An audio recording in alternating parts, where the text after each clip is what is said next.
Halo guys, selamat datang di channel BS TV.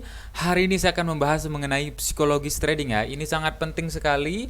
Saya juga akan menjawab pertanyaan dari Yogi Setiawan. Di sini admin saya sendiri ya. Bang, penggunaan EMA periode berapa Bang yang rekomen? Oke, nanti saya akan bantu jawab juga, oke. Tapi di sini saya akan membahas dari pondasi yang paling dasar.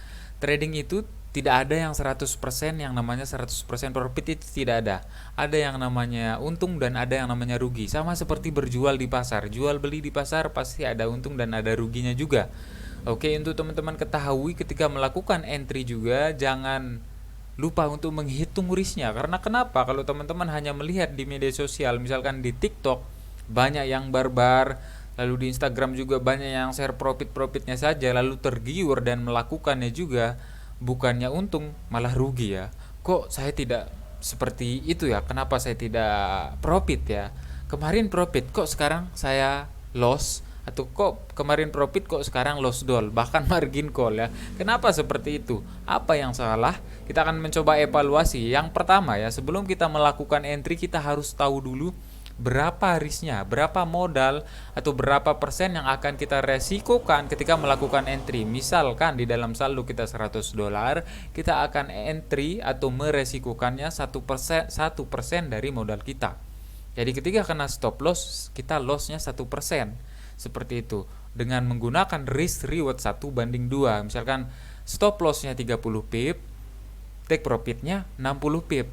Apakah selalu berjalan seperti itu? Memang tidak, tapi trading itu tidak, bukan hari ini saja, bukan hari ini, besok ataupun lusa, tapi di dalam 1 bulan ke depan. Misalkan berapa kali sih kena stop loss, berapa kali sih kena profit atau hit profitnya ya, kena take profit berapa kali. Nanti kita akan melihat atau kalkulasikan apakah bisa berkembang saldo kita.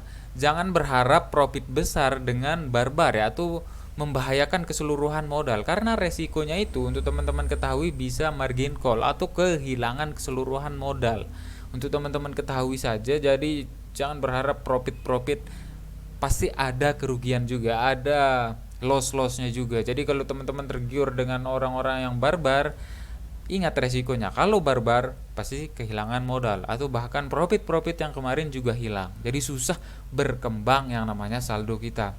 Kata Mas Tama atau Rizky Aditama, saya sangat merekomendasikan untuk menonton channelnya ya. Trading itu tidak membuat kita kaya, tapi menambah kekayaan kita. Maksudnya itu ya, profit lah sesuai dengan modal masing-masing ya. Dengan modal $100, dengan risk yang digunakan misalkan 2%, profit lah sesuai. Jangan modal $100 berharap menjadi $1000 dalam 3 hari lagi ya. Susah men. Kalau berharap seperti itu, wah pasti ujung-ujungnya nanti barbar. Kalau sudah barbar, apa resikonya? Kehilangan keseluruhan modal kalau barbar. Jadi lebih baik pelan-pelan saja.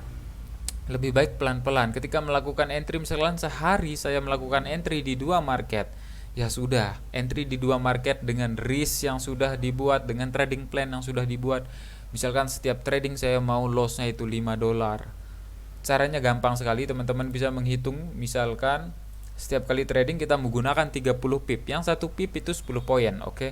Misalkan $5 dibagi 30 pip berarti 300 poin. Karena yang 1 pip 10 poin dibagi, kita entry 0,01. Jadi teman-teman bisa tidak konsisten di dalam berdagang.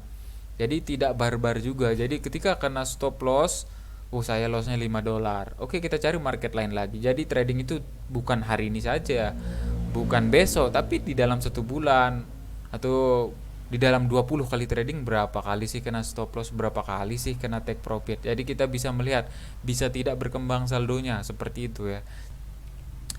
Oke, di sini saya akan membahas mengenai ada pertanyaan dari Yogi Setiawan. Bang, penggunaan EMA periode berapa yang rekomen?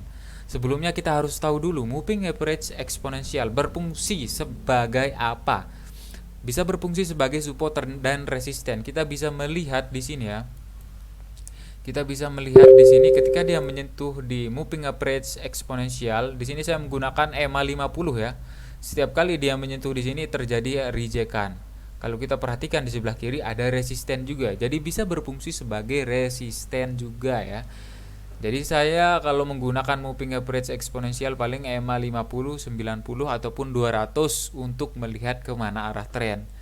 Penggunaannya kita lihat Kita bisa melihat tren dari moving average eksponensial. Jika dia berada di atas candle, kalau kita perhatikan di sini berarti dia bearish trend atau downtrend.